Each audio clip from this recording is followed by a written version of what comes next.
I'm sorry? Gender theory? No? Yes? I didn't catch what you said. Gender theory. Gender theory, yes. It seems like you're kind of into it. I am positive gender theory. Yeah.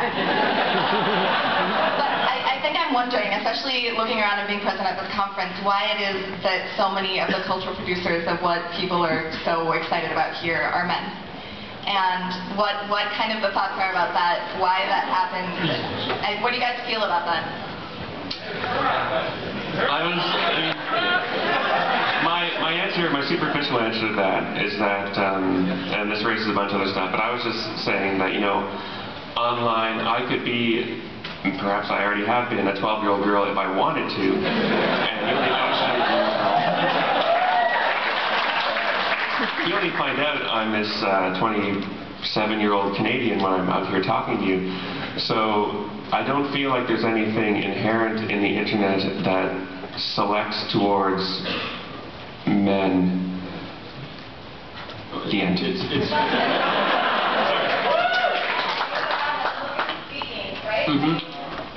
It's a conspiracy. It's the Illuminati, actually.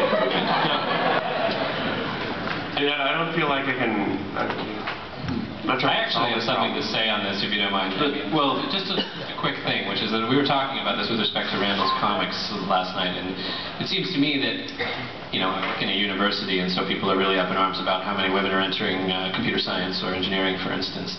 And I think that a comic like yours is actually doing more to entice people into that world than anything that the universities are doing right now.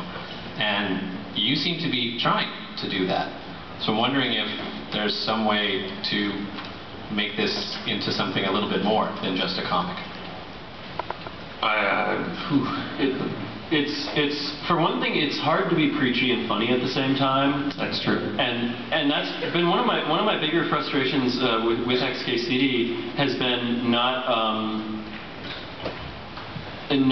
being able to sort of address to talk about gender for one is one of the biggest ones there, and that I'm doing relationship comics, and it's always, you know, the guy and the girl.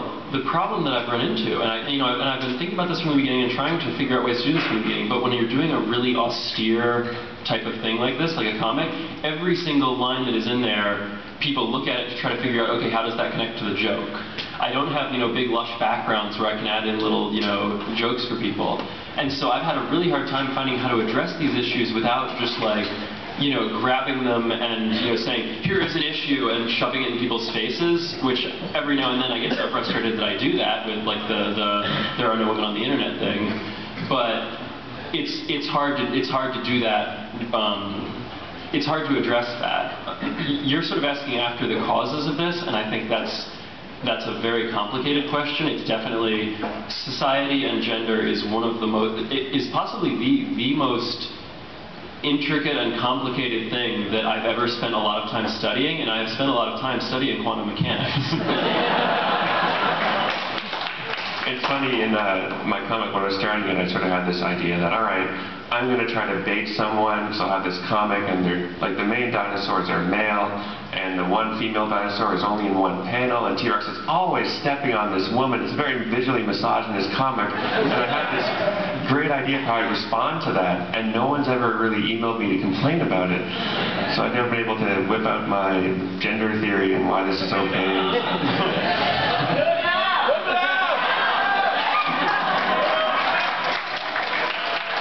It's a bit lengthy. I'll have to post it on the site.